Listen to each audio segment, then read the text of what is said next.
Okay, now we can officially start.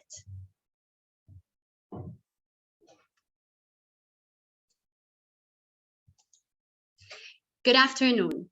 I'm very happy to be gathered with you today to celebrate the 5 years achievement of the Next Society project in Lebanon and the impact that occurred in the context of the technology transfer ecosystem, as this event also marks the 4th edition of the Advocacy panel, which was launched back in 2018.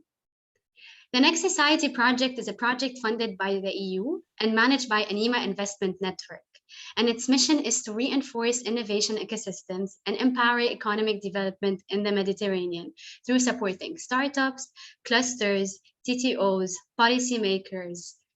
Today, you will hear about the impact the project had on our entrepreneurs, our experts, the universities, and our partners. You will learn about the findings and the best practices conducted by our experts.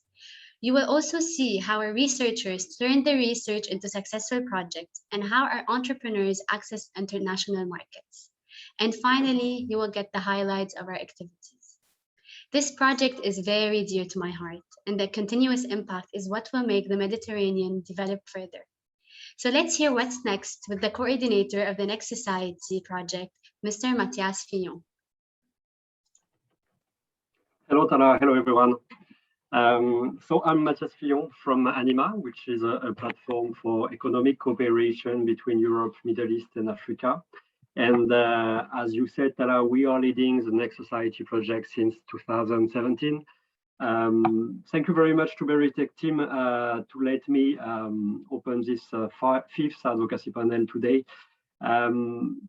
What is important, in my opinion, is to understand that these advocacy panels have marked the project for 5 years, since we have organized 4 or 5 of these panels in each country to take stock of the priorities defined by the members of these panels and to promote the project progress according to the needs highlighted by these panels members, whether they were related to technology transfer, to cluster cooperation, to startup internationalizations or other key challenges tackled by the project, with always a view on sustainability and on the improvement of the existing provisions dedicated to innovators or to researchers. So thanks to these panels, our objective is really to promote what we are doing within this project and how we can push its outcomes in order to make them as sustainable as possible by involving authorities, by establishing synergies with other programs, by promoting the beneficiaries and their project as well, in order that all of that can generate impact. So in Lebanon, technology transfer has been a central topic during 5 years, probably even more than in the other countries of the project, because we first conducted an expertise mission on technology transfer and IP policy at university with several Lebanese universities participation. And then we also conducted a capacity building program for technology transfer offices, the Research to Innovation Lab.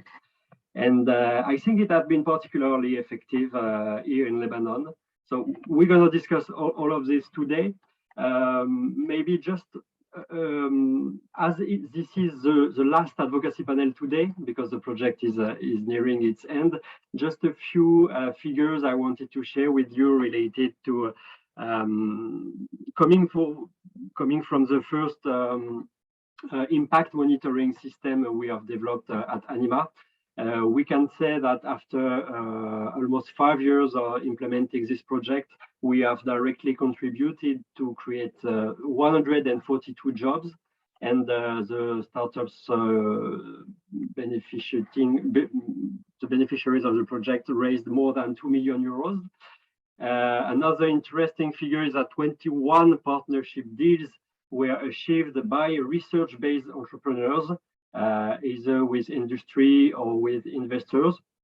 So this is just a few illustrations of this impact. Of course, we also have some more structuring achievements to promote, and I would like to invite all of you to the Impact Conference on the Next Society, which will take place on November 10th, so in about 2 weeks. So I will share the registration link in the chat if you allow me. And thank you very much. That's all for me. Thank you, Matthias. We're looking forward to hear more about what's going to happen next, and we'll see you in the panel. Now, I would like to invite our Projects Lab Director, Ms. Khalil, to talk about the Next Society's impact in Lebanon. Good afternoon, everyone. I'm very happy to meet you all. Hopefully, we're going to meet in person very soon. So I'm just going to say that today we're doing our last edition of the advocacy panel, yet we are here to celebrate the success of this program. So the Next Society program, thanks to all the partners, thanks to ANIMA, thanks to the EU, it really created a very good and remarkable impact for Lebanon and for the region. So Berytech's mission is to help develop novel startups, scalable startups, and support innovators across many sectors. Thanks to this program, we could really expand our impact regionally, build strong networks, and open many opportunities for clusters, for startups, for researchers, and we're going to see more.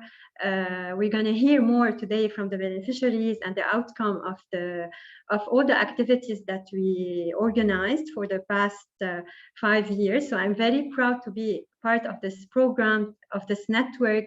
I'm really happy to see the concrete outcome and to hear the success stories today after 5 years of hard work. I want to thank ANIMA for their support. I want to thank all the partners that we've worked with, all the Berytech team. And I want to say that this is more than a program. After the 5 years of hard work, we could establish a strong innovation platform for the Mediterranean and a strong network of supporters and believers in innovators. And this will not stop here. All the initiatives we started, we developed, all the beneficiaries and experts that were part of this platform, this will be a strong baseline to foster future collaboration and programs, initiatives, and collaboration for the Mediterranean. So that's it for me. I'm looking forward to today's event. And I want to thank again all the supporters and believers in the Next Society, and looking forward for next steps and next initiatives in line with all the programs that we did during those 5 years. Thank you, Christelle. Before we begin with highlighting the achievements of the project, we will watch a wrap-up video together.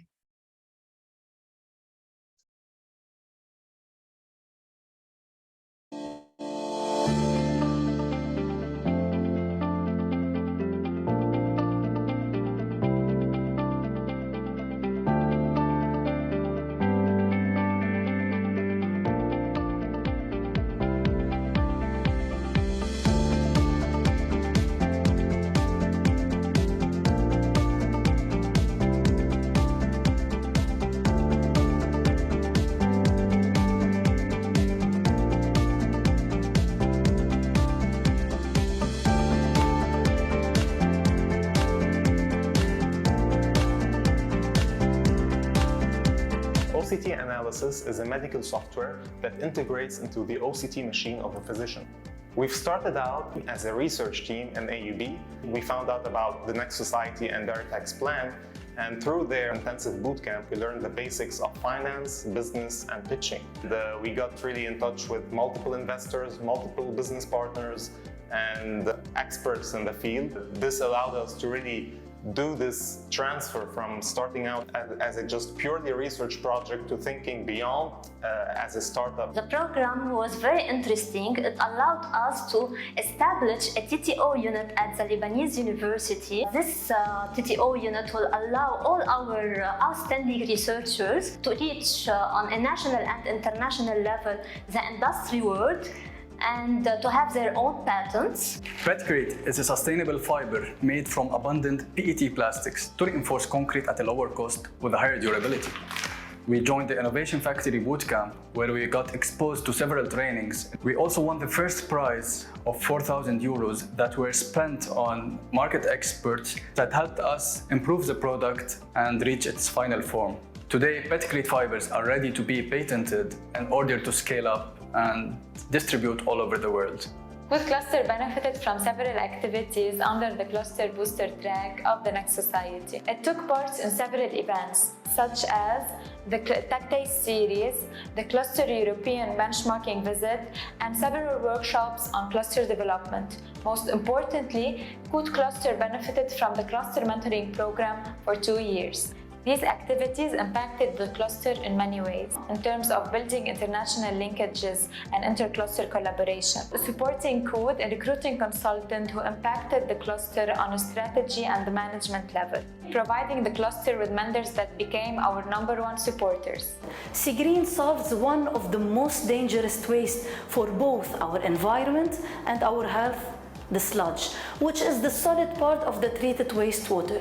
Seagreen transformed this waste into 100% local organic fertilizer and biodegradable pots. We were enrolled to many national and international programs and competitions where we received 7 jury prizes. One of these programs was the Next Society project that supported us to reach our objective and provided us with an excellent business experience. This is why we were able to transform our passion in research and writing papers to business and marketing. Moreover, by the guidance of this program, we received our national IP, and the international one is almost done in the GCC.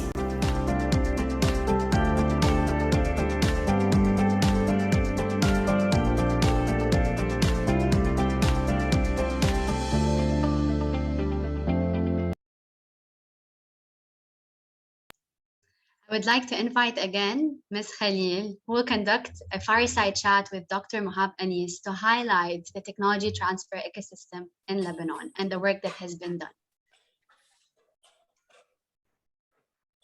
Thank you, Tala. So we worked a lot on the technology transfer ecosystem in Lebanon. We all know that researchers play a very important role in growing innovation capabilities and building solutions that address the global challenges that we're facing and the needs of the industries in a variety of sectors. Yet it's crucial to bring closer the academia and the industry world to exchange best practices and collaborate to turn these innovations into market and commercial opportunities. Here comes the importance of building a strong technological transfer ecosystem. I'm happy to welcome Dr. Mohab Anis, the CEO of Advocacy and one of our key experts that supported us in building an innovation roadmap for Lebanon in this field. So welcome, Dr. Anis. Hello, Christelle. I hope you're doing great. So I would like to ask you, based on your experience in Lebanon and based on your interaction with many stakeholders, can you give us some insight about the Lebanese technology transfer ecosystem and where do we stand? I'm going to share my screen in the meantime. Okay. So thank you very much, Christelle. And I'm extremely happy actually to be today because today is kind of like the final day for talking about the kind of results and the impact that we've been achieving from this very important project. And congratulations to the Berytech team, all the Berytech team for all the hard work that has been done over the past few years. And I'm very, very privileged to be a part of that work, whether it is related to strategy formulation or being part of the Innovation Factory. So congratulations on that. So going to your question, actually the Lebanese ecosystem, when we were doing the strategy for identifying who are the main players there, we broadly categorized them into three main categories, which really contribute or define the three main stages for doing any kind of technology transfer coming out of universities. Number one, we have the category called research management, which relates to the kind of funding and the kind of resources that researchers would require in universities to build the kind of research that they're trying to create.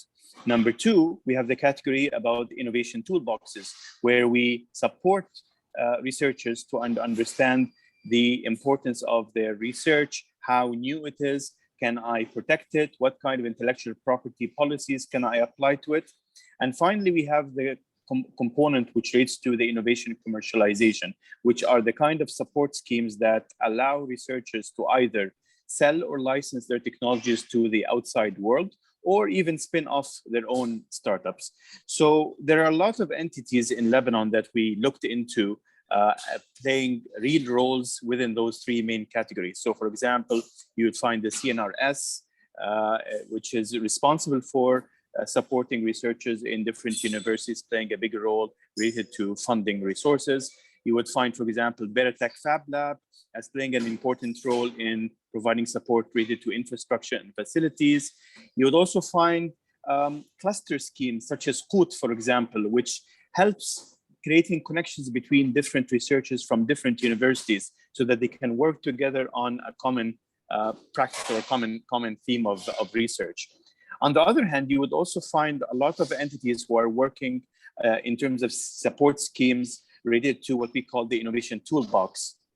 Again, Berytech a significant role in the Lebanese ecosystem. So they have been providing different support schemes related to how researchers can protect their technologies, how can they do what we call a market and a technology evaluation to their technologies, how can they create put a value or a dollar number to these kind of technologies.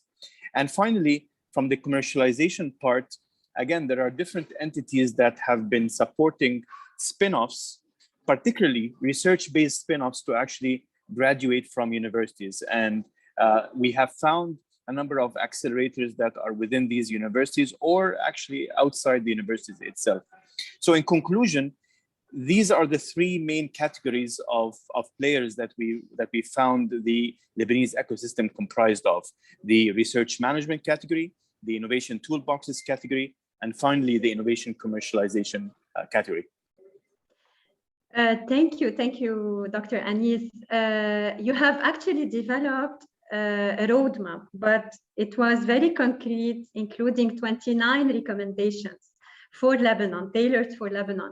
Can you tell us more based on those recommendations? How can Lebanese universities encourage more the development of applied research projects and to see more academic spin-offs and startups and innovation coming out from the academia world? Sure. So what we did is that after we did this mapping exercise to understand who are the different players and what kind of mandates are related to these different actors, we did kind of like a gap analysis to the ecosystem first. So we understood, for example, that the kind of linkages that existed between universities and the industry, trying to serve the industry, were kind of weak. We also identified that the kind of technology transfer, like formal technology transfer schemes inside universities were not existent, or we were also very weak. We also realized that some of the universities even did not have an IP policy in the first place. And that was also an issue because it did not define who is responsible and who owns basically the kind of technologies that get created. And finally, we also did not find a lot of funding related to prototypes and to go-to-market opportunities. So a lot of funding was related to the research grants, but not for in the phase of the prototypes and go-to-market. So we took all these different gaps into account. And what we try to do is we try to articulate kind of a step-by-step process for which every university can really think about how can they do the technology transfer more effectively. Now, universities in Lebanon, they are actually they have different levels of maturity. Some of them have established technology transfer office, such as the AUB and University of San Joseph, and others they don't have a technology transfer office from the beginning. So one of the things that we wanted to create here is to, regardless of the kind of maturity that the university is at, there are actually specific things that could be done. So for example, a very important thing to do was to do an internal mapping to show universities how can they do an internal mapping to what they already have.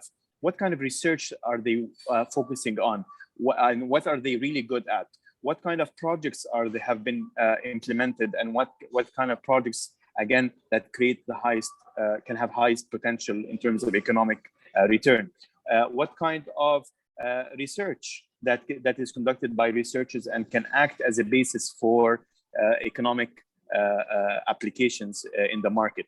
So this kind of internal mapping was really important so that you see exactly what kind of intellectual assets you have. And then we coupled that, we showed them how can they couple that with market opportunities by looking at different industrial value chains, breaking them down and seeing where exactly each part of the research in the universities can actually serve different parts of the value chains of industry. And then to talk about some of these support schemes. So whether you already have a technology transfer office that needs support to actually do the linkage between universities and outside, or even by creating an industry liaison. So creating champions, innovation champions and industry liaisons inside universities is equally important. And that was what we tried to explain to universities, how they can achieve something like this. And of course, this was also coupled with a matchmaking, different types of matchmaking activities, so that we make sure that these linkages are connected very well. And just a small point here is that since the Lebanese market is relatively small, we were also looking at international markets and how research and projects that have been created from Lebanese universities, how can they serve also regional markets and ultimately international markets too. So we went through this process and we established a strategy for it. And I'm actually very pleased, and you know this, Cristal, that we were able to apply this strategy to one of the Lebanese universities, University of San Joseph, where we went through this process and we were able to actually see really good results coming out in terms of the kind of specific applications that some of the researchers from University of San Joseph were able to address to some of the industries, and some of the licensing agreements that are now in place so that to effectively commercialize these researchers to the outside world. So this is kind of like a very brief about the component related to how can you commercialize research to the outside world through licensing. And of course, that also gets coupled with some other schemes to support actually spin-offs, actually startups coming out. So, because those are the two main kind of directions that we looked at in this strategy. How can we support universities license and sell technologies, and how can we help universities spin off more and more startups that can be of value to the economy? Thank you, Mohab. And I want to say that building on what you're saying, we have also, thanks to the project and thanks to the Next Society, we've also collaborated with you, with the team, with Sala, with the partners, to build the Innovation Factory program, which is a program that I'm really proud of. We've worked, Tala, myself, the Berytech team, the Anima team, with you, Dr. Anis, the partners, to really make this program grow. And it started with a local version, and we could manage to run a virtual and regional edition, expanding to 7 countries in the Mediterranean. This was based actually on our belief in researchers, what they can do for the region, the specialized support that they need, whether the entrepreneurship know-how, mindset, the commercialization steps, the connection between different markets in the Mediterranean.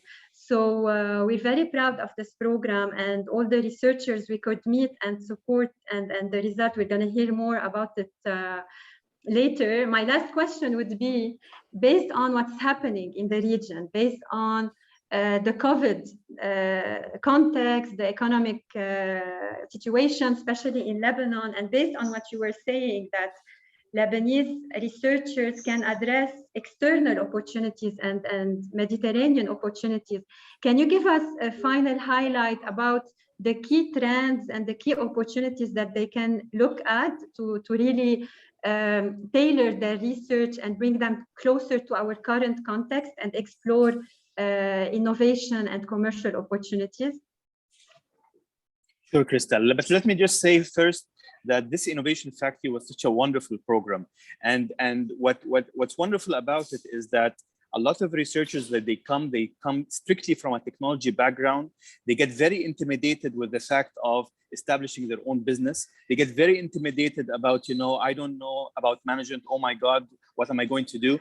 But actually this program, if you see the kind of output that you get out of this program versus what you initially started off with, you will see that the actual character of researchers have actually transformed, and they would actually be able to give a good quality business plan discussing the business components of their technology. So it just confirms the fact that when we do these kind of more of these programs, it's can really change the culture inside universities. Now, going to your last question, I mean, this was something which was it's obviously something really, really important, that we saw some of the trends and the technologies that took place for the first time during the pandemic, and we also saw some technologies that were existing before the pandemic. However, they got accelerated because of the pandemic. So one of the things that we looked at, me with my colleagues at the Global Innovation Management Institute, we looked at how behaviors of people have changed.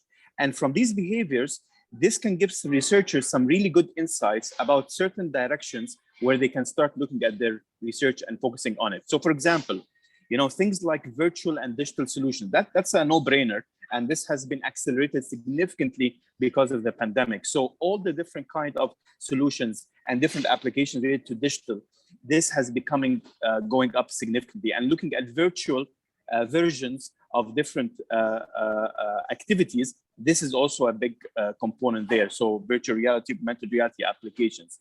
The other thing is that we started looking also about paperless solutions. People who are a bit worried about using, money and handling money. Today this morning, for example, I had a big problem with exchanging dollars to another currency just because people don't want to handle paper anymore. So paperless solutions, things like e-prescriptions, things like e-receipts, e-invoices, and creating a system that would be helpful for this is really important. Touchless solutions also are really important now. You can look into things like holographic, using holograms and holographic technology to allow people to interact with different objects without actually touching them. We've seen, for example, in the Middle East, that there are some airports where you can actually check out completely without actually interacting or touching any kind of object in the airport. Another example would be things like protected barriers. Like we all have been wearing masks recently.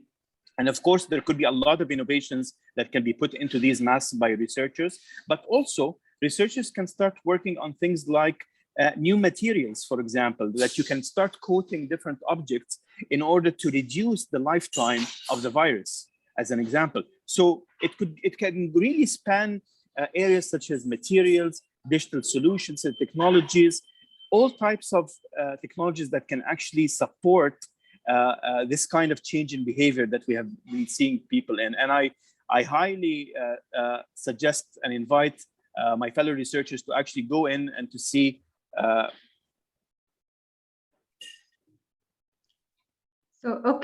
thank you. To see the opportunities. Thank you very much, Krista. Okay, thank you for your insights, and thank you again for Amnima, the Berytech team, and all the partners that we've collaborated with.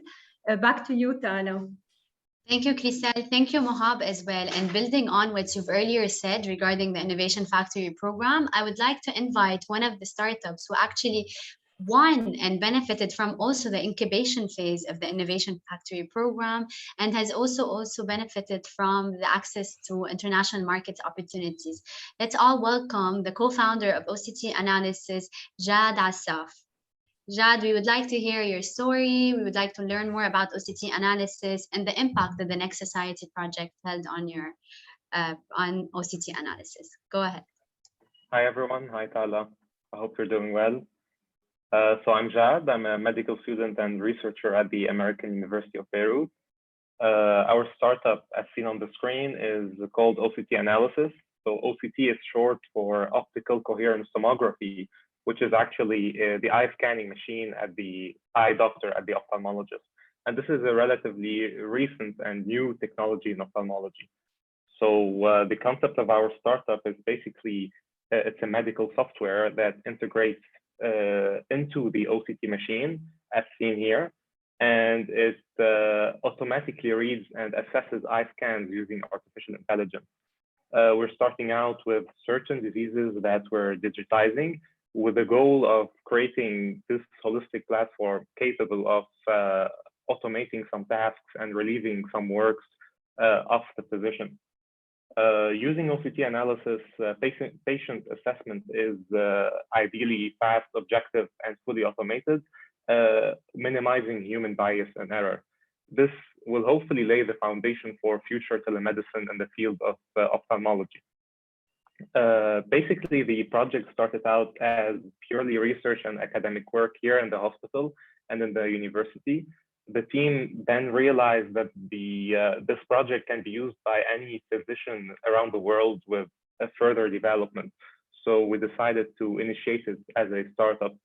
However, as a non-technical and non-business team, we wanted to learn how to turn such a scientific project into a successful business, because this started out as purely academic work. We happened to apply to one of Berytech's bootcamps, the one you've just discussed a few slides earlier. That was a joint partnership with the Next Society. It was an intensive 3-day bootcamp with multiple workshops with Dr. Mohab Anis, a very talented guy, in which they taught us the fundamentals of business, financial planning, pitching, raising investments, and so on. These basic essential skills needed to start and initiate a startup. We basically transitioned and are still transitioning from having a purely academic mindset and perspective to one that takes into account financial and business feasibility. Berytech and the Next Society selected us as a promising startup in the region and awarded us with a small and generous grant, which helped us kickstart the product development of the startup. We're very grateful for the tremendous help we got from both teams and are still getting from both teams, actually. Right now, we consider ourselves to be investment ready. We possess a business plan, a minimum viable product that's published online, early customers that are piloting the current software. Our next steps are to basically potentially get funded by a like-minded investor and accelerate the project development, in short. Thank you, Jad. And for us, we're very, very proud of the advancement that you made, and we're looking forward for great success for OCT analysis. And not to forget that we're here to support you, us and the Next Society, with anything that you need moving forward. Thank you, Jad. Thank you. And up next, we have a panel that actually focuses on a program that has built to empower technology transfer offices in universities. And this program was as well aligned with one of the recommendations that Dr. Anis has built during his technology transfer report. Matthias, you will be the one moderating the panel with our amazing panelists who we will introduce. And so the floor is yours. Okay, great. Thank you, Tala. So hello again. I'm very pleased to moderate this panel on empowering technology transfer offices at university, which was precisely one objective of the Next Society through a program called the Research to Innovation Lab, coordinated by our partner, the Royal Scientific Society in Jordan. So this program was implemented at regional level in the 7 countries taking part of the project. And of course, I think the situation of technology transfer is quite different from a country to another. So let's focus today on the impact of this program in Lebanon. So we have to discuss it today, Dr. Mohamed Al-Jafari, who is Managing Director of IPCO, the IP Commercialization Office at IPARC and the Royal Scientific Society. And he was the key expert coordinating this program. And we also have two Lebanese universities who benefited from this program. First, USG, University Saint-Joseph, represented by Dr. Désiré Elhaj, co-founder of Meter, an invention coming from USG, and Professor Hadi Kanan, head of the Department of Graduate Studies and board member of the TTO at USG. And USEC, represented by Professor Joseph Saab, who is full professor of chemistry and dean of the doctoral college at USEC, and Professor Lara Anna Wakim, full professor of food process engineering at USEC as well. So thank you to all of you. I will ask you to be as brief as possible given the short time allotted to the session. And let's start directly with you, Dr. Al-Jafari. I told it you were the key expert of this program. So please, could you tell us maybe what are usually the key challenges about technology transfer at university? And even if there is a wide diversity of challenges from a country to another one, I mentioned it. How did this program, the Research for Innovation Lab program, included these elements and these challenges to face in its design? Thank you so much, Matthias. Thank you, Berytech, for your help. Thank you, everybody, for attending. And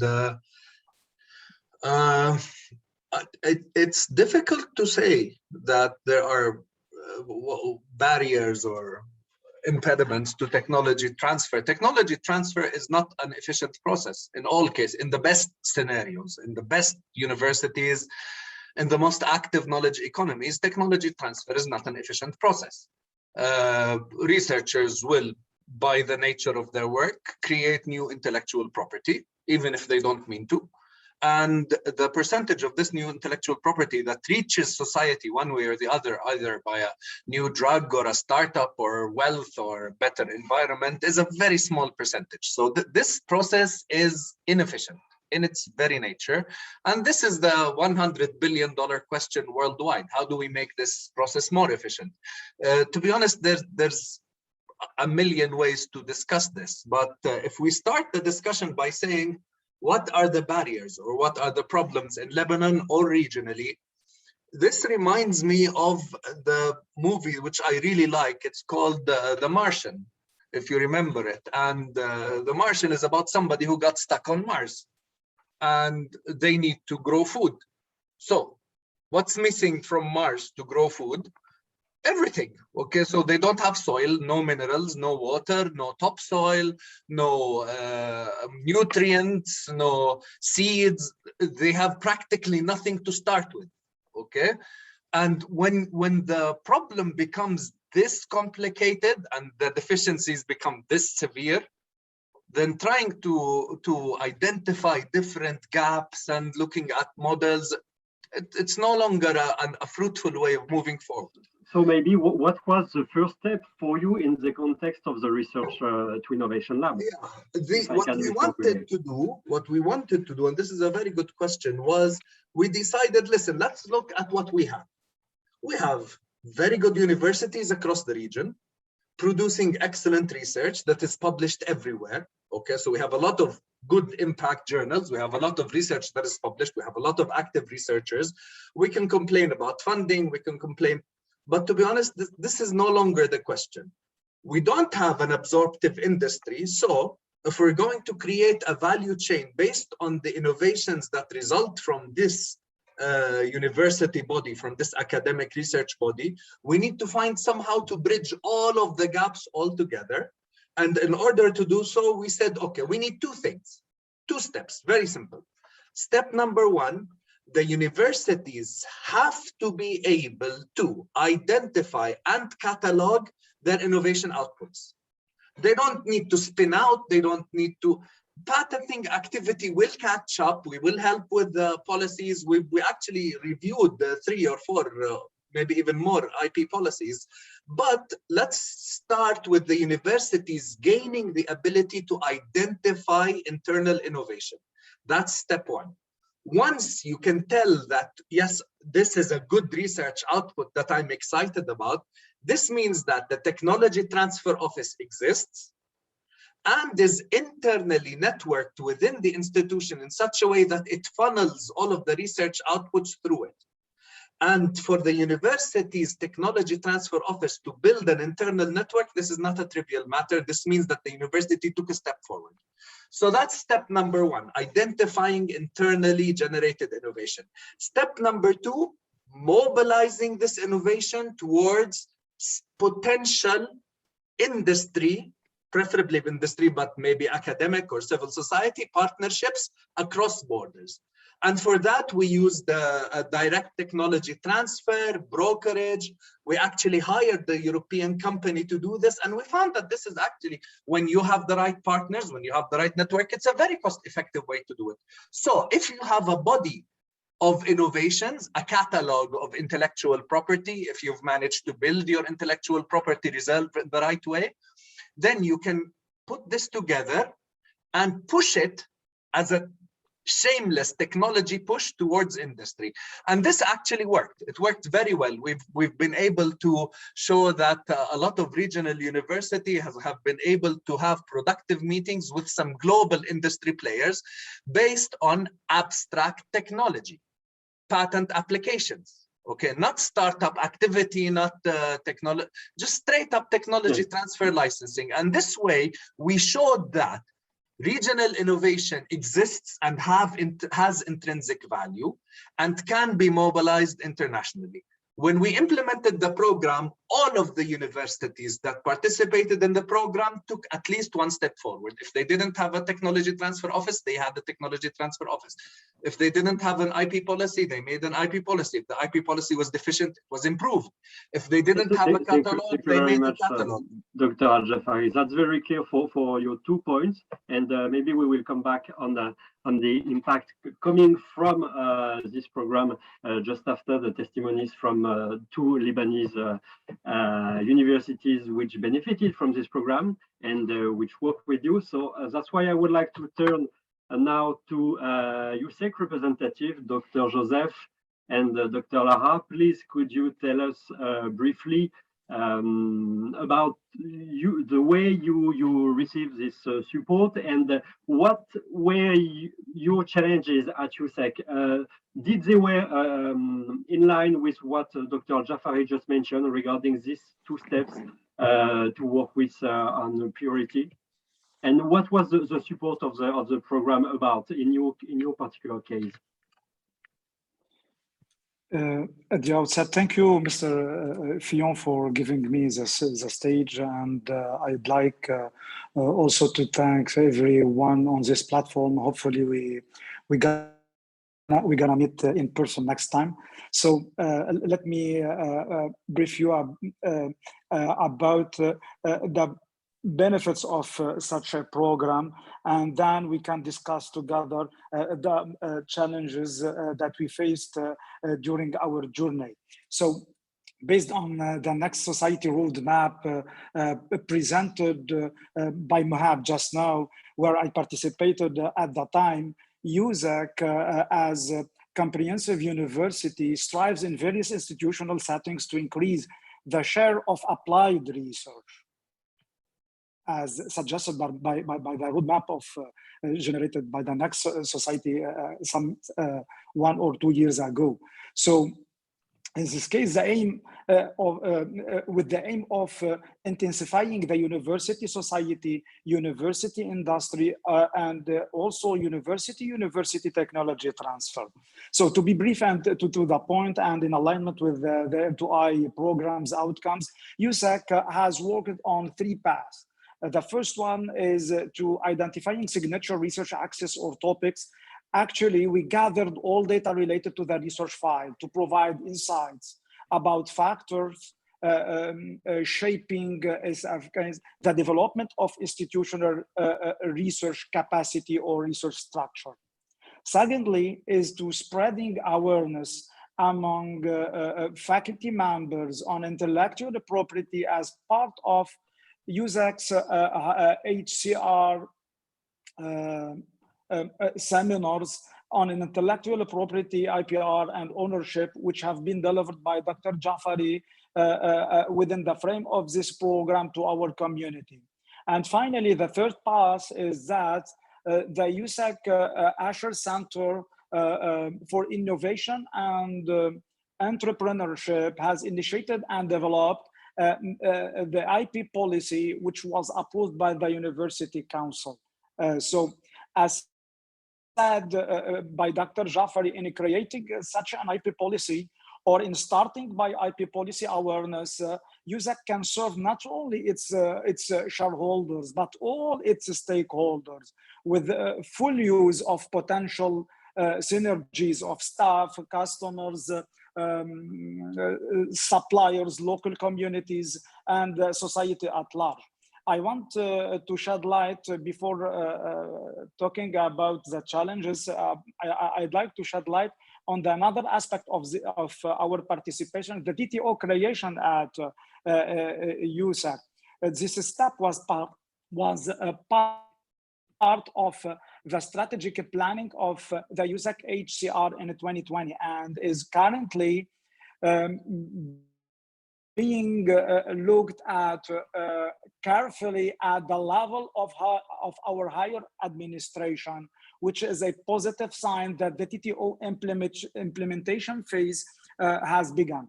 So that's it. So about the benefits regarding our participation. Yes. You mean, Dr. Joseph, that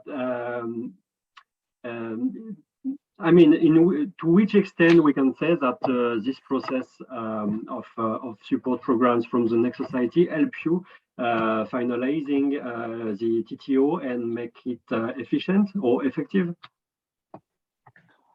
Yes, because it was preceded by a phase of awareness throughout among our community. Because we didn't have such an idea or a proposal, and we introduced, following our participation, we introduced this part as one of vertical included in our strategic planning of USAC Higher Center for Research. So yes. Okay, excellent. Thank you very much. Dr. Lara, you also yes, I would like, yeah. Thank you, Dr. Thank you, Dr. Saab, and thank you, Mr. Matthias, for having me on board. Actually, regarding your question about the challenges that we are facing at the Holy Spirit University of Cascade, we are facing actually two main challenges, but I would like to call them priorities, just to be positive. The first one is to initiate an internal cross-fertilization process and builds an internal ecosystem as well, with all its requirements, such, for example, nurturing the culture of innovation and entrepreneurship, which is really a part of the awareness phase, by creating helpful policies, programs, and codes, as you may know, and by building technology briefs or institutional innovation portfolio.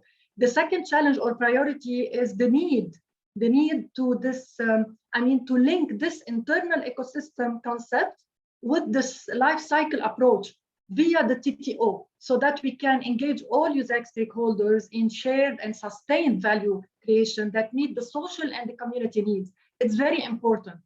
If you may, Mr. Fillon, I would like to add something related to the R2I lab. Actually, it was really an opportunity for us as participants to learn, to grow and build capacities among our internal community at USAC and our community as a whole.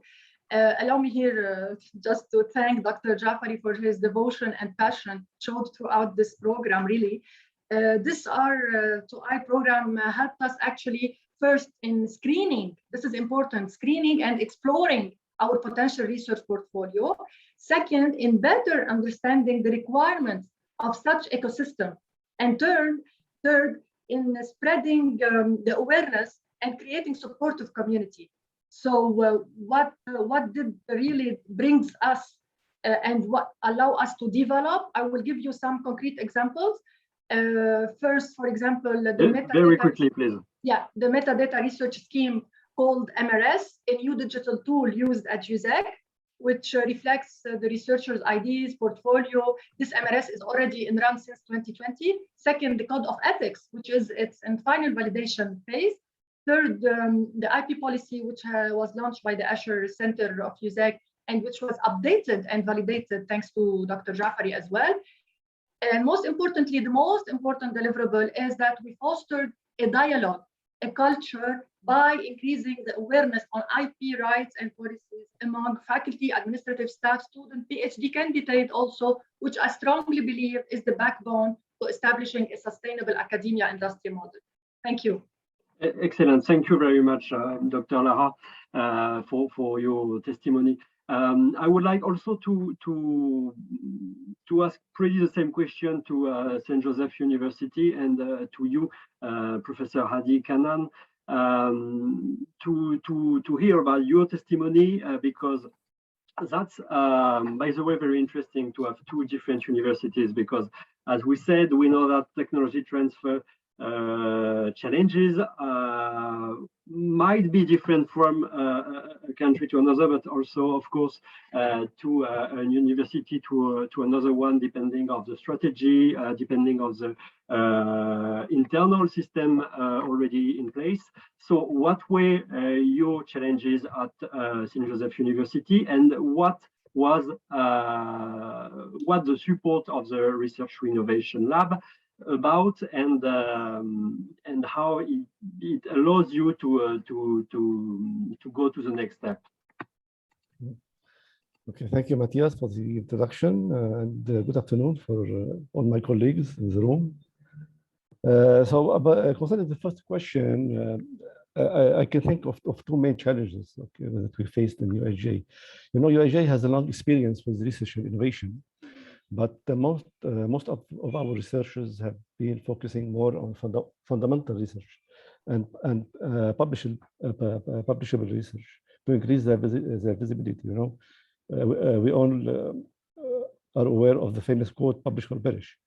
So one of the biggest challenges was to convince or encourage researchers, especially in science and technology, to switch partially to applied or industry-focused research, and to try to come out with practical and innovative ideas that can be patented or sold to industries, or even create startups from these ideas. So this was our main challenge that we faced when we start to talk about TTO. The second point is also important for us. The problem we are facing, that approaching local industry is not an easy task in Lebanon. Okay, Lebanon is not an industrial country as Western Europe or North American countries. So most local industries still use relatively old technologies in their production process and are resistant to technology change or improvement. So the link between the local industry and the industrial sector should be strengthened, and mutual trust should be built. So promoting TTO among key industries and increase the involvement of researchers in industry projects is very important, and we are working on it. And did this program, Professor Hadi, help you in addressing this challenge, or part of this challenge? In fact, I want to thank Berytech for giving me the opportunity to participate in two complementary workshops, one held by Dr. Mohab and the other by Dr. Jafari. You know, when we have built our TTO, we have passed through 4 phases. The first phase was to construct our internal mapping, a map between the research centers and the research areas, and that has helped us to see which center could work on which domain, on which topic. The second phase, frankly, we got the help from Dr. Mohab I thank him for this contribution. It's about constructing the external mapping between the center and the industry, okay, and to develop and propose business models and to link them to a segment in the value chain. And I'm sorry, Professor Adi, if you can wrap up in 30 seconds, please, because we are out of time. Yeah, thank you very much. The third phase was constructing the portfolio and the catalog for university, and I'm thankful for Dr. Ghafari for this, because he gave us valuable hints how to construct this portfolio. We have adopted a template, and this template has been disseminated to all researchers to collect the data. And the fourth and final phase was to develop a database for stakeholders, and we are working on it. Excellent. Thank you very much. And if I may, Tala, just can you allow me to ask Dr. Al-Jafari during 30 seconds, which is, I know, a very big challenge for you, Mohamed, to sum up, since you have the vision of the implementation of this program in Lebanon, what would you retain as the best impact of this program in Lebanon? In 30 seconds, please. I would say the opportunity for Lebanese universities to gain self-confidence and capacity to talk to international partners, build conversations based on technologies that were developed inside Lebanon. Lebanese technologies owned by Lebanese universities mobilized towards international partnership. And we managed to do this in a manner that is both impactful and sustainable, cost effective. So this is something that I would definitely do. And it is something that we're actually repeating regionally now, and we're adopting it as a standard operating procedure for all our university partners in Jordan and hopefully across the region. Excellent. Thank you very much. Not so difficult, eh? No, not that much. Thank you very much for your intervention, Dr. Al-Jafari, Professor Hadi, Lara, and Joseph. Thank you again. Thank you very much. I give you back. Yes, thank you, Matthias. So we're jumping into our next activity, which is going to be featuring Mrs. Abir Fricha, who's the programs manager of Factory 319. Abir will basically highlight the power of a soft landing program to support startups. So Abir, the floor is yours, but please be very sharp on time. We only have 5 minutes for this talk. Thank you so much. Thank you so much, Tala. I think for the presentation, I will share my screen.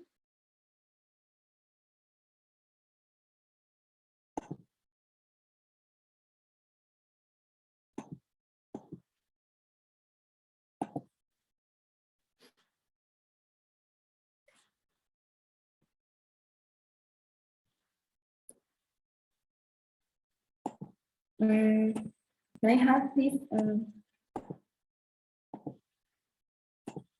I don't have the access to share my screen. Abir will share it for you because you should have the access, but we can share your screen if you want. Yes, please. Thank you.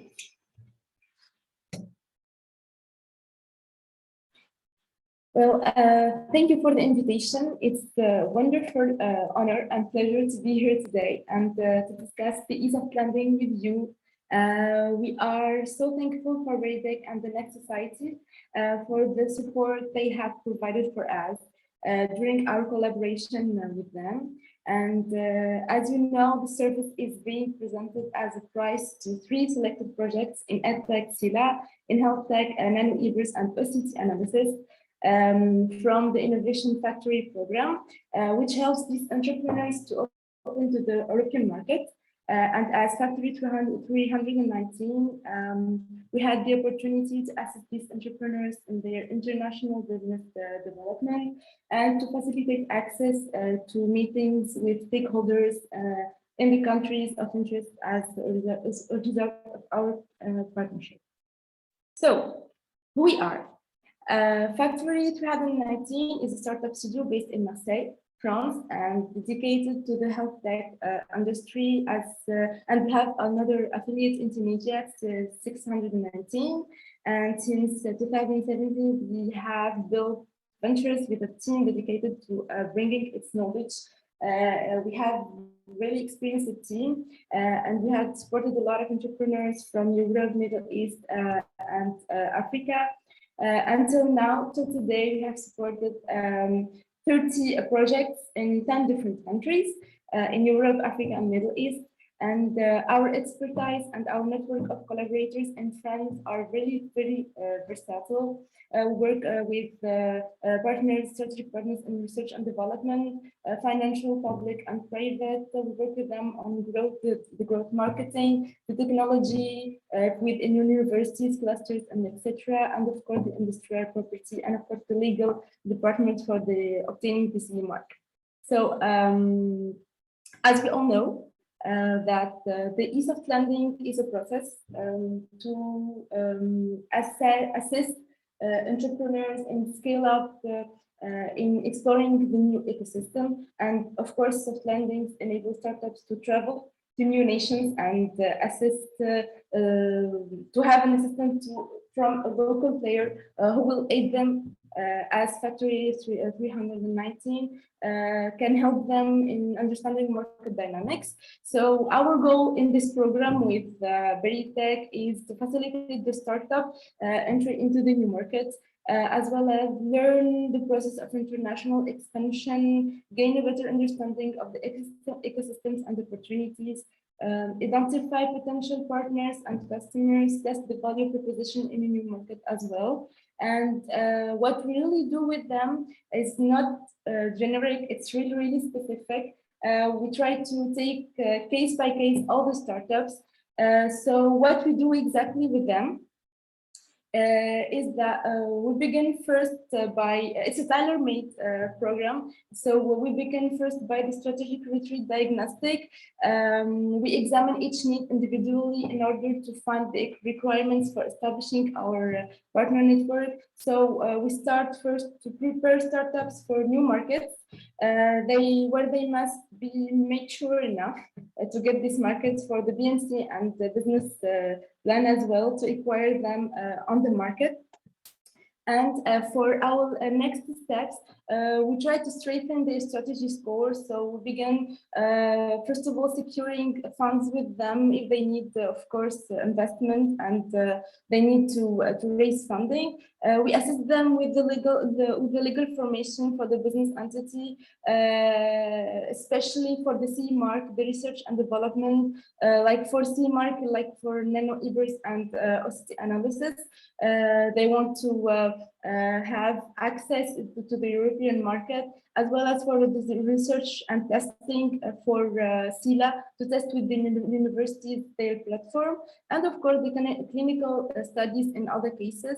And finally, we assist them to establish partnerships. So we try to make one-to-ones with our partners and with the startups so they can have partnerships together. Thank you so much. We are very grateful for this event. Thank you for the invitation. This is Sabir Richa, and I am the program manager for Factory 319. Thank you, Abir, and very happy to be collaborating with you to help the 3 startups, and we're looking forward for the results.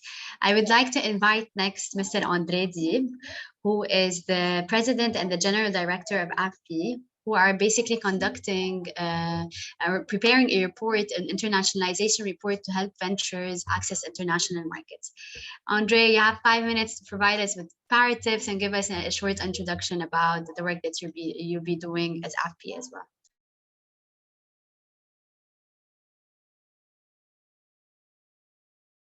Andre, we can't hear you.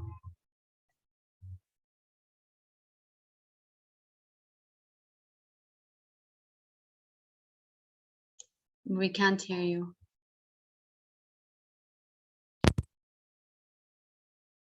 Hello? Yes. Yes, it's better? Yes, we can, yes. Okay, thank you. I was saying thank you for having me. Just to be clear, I'm not the president and general director of AFPI. I am a member of AFPI and I will be representing AFPI and the president today. I will just share my screen first. because I have a presentation. So can you see my screen? Is it in?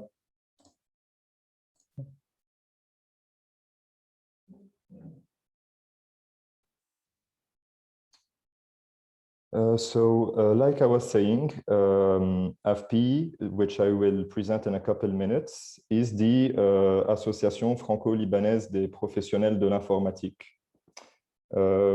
which is an organization based in France, helping Lebanese tech talents access the job tech market in France. As you might all know already, Lebanon is facing since 2019 a very severe economic and financial crisis, which added to the COVID-19 impacts made that we have a high rate of immigration, including in tech talents and in tech entrepreneurship, which means that we have a lot of qualified human capital in Lebanon that is currently emigrating from Lebanon, going mainly to the Gulf, the GCC area, and Europe and the Americas. But thanks to this great diaspora that we have, and thanks to the great human capital that we have, Lebanese talents in tech are able to create innovative tech startups and access markets rapidly. So in this context, we have been working with Berytech and the Next Society to develop an internationalization program, which aims at helping Lebanese startups first assessing a market outside Lebanon, then accessing this market with an internationalization strategy that we would like to help them create, thanks to the program, the manual that will be the resultant of this partnership with Berytech and Anima. So a couple words about AFPI. It is an organization, like I said, founded in 1992 in France. It regroups today 1,050 IT professionals and 500 IT professionals. So talents working in the tech sector and in the digital sector. AFPI has also created a cell called AFPI HR, helping Lebanese talents in France answering job offers in France. We organize webinars and networking events, and we also have created last year, because of the Lebanese context, a first humanitarian organization called Fonds de Dotation France-Liban, and we have created in 2021 Seeders Tech, which is an initiative aiming at helping the Lebanese startups outside Lebanon and giving a common roof for Lebanese entrepreneurship around the world. The first success story that we had was a place at Vivatech, which is an event organized in Paris every year. And this was the occasion to create the first ever Lebanese pavilion at Vivatech. And just after the Vivatech event in last June, we have worked with EUDIF, which is the European Union facility for diaspora innovation, helping in a mission where we assessed the needs of Lebanese entrepreneurs and startups wanting to export their services, then in the formulation of a program, of a soft landing program that could help the entrepreneurs and the startups to export their services. And just after that, we continued with Berytech and Anima on the what we call the internationalization program, which is the development of a methodology which would be market and sector agnostic, and which will be used by entrepreneurs to map the ecosystem, identify opportunities in a specific geographical market and in a sector in this market, and a strategy to build for the implementation in this ecosystem. This program will be developed very soon. The work has already begun 2 weeks ago, and the pilot testing on Lebanese startups will be conducted during 2022. Thank you for listening to me, and if you have any questions, I am available to answer. Thank you, Andre. Thank you. Up next, we have, we're going to listen for the success stories or the testimonials of two startups who have benefited from the Regional Innovation Factory program. One is a Lebanese startup and another is an Egyptian startup. We will start with the co-founder of Sila, Mike, to talk to us about his experience. Yes, Mike, go ahead.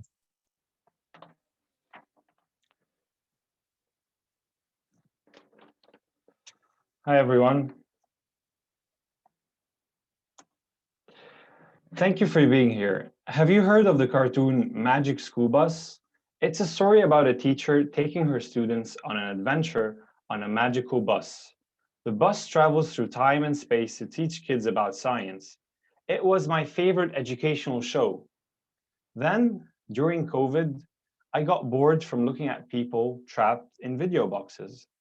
So I made Sila. It's a virtual 3D classroom that replaces Zoom lectures. Like a game, every student and teacher takes up a character. They can talk. Oh, just one second.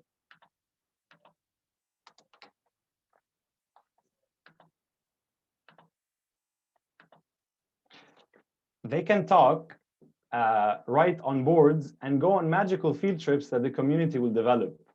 Imagine walking next to your classmates inside the human body trying to study anatomy. With no goggles needed, students can learn abstract subjects in an immersive experience, all while embracing the new generation's love for video games. I pivoted to this solution during the Next Society program, and I currently have the prototype. I have been working on Sila since the beginning of COVID as a response to the pandemic. There was ample opportunity to develop solutions in the field of EdTech, but alongside the financial crisis in Lebanon, I had trouble in building and sustaining a team. Also, I had difficulties in collaborating with educational institutions to gain feedback on my products. The Next Society program helped in alleviating the burden. I got connected to multiple educational institutions abroad, with many more networking opportunities to come. I am being guided by feedback that is representative of the actual EdTech market, unlike the institutions in Lebanon, who unfortunately are surviving for basic needs. I'm also receiving consultancy for the business side of my startup so I can reach monetization faster. I would like to thank Factor 319, Berytech, and Next Society for the help they have given me so far. For my next steps, I'm working on relocating outside of the country so external distractions do not halt my progress. I'm also working on finishing product validation in the next few months and eventually applying for funding so I can build a technical team. I have been hearing educators talk about online classes as ineffective, and they're right, because of how they were being given. When we are online, we have the opportunity to reimagine how we teach.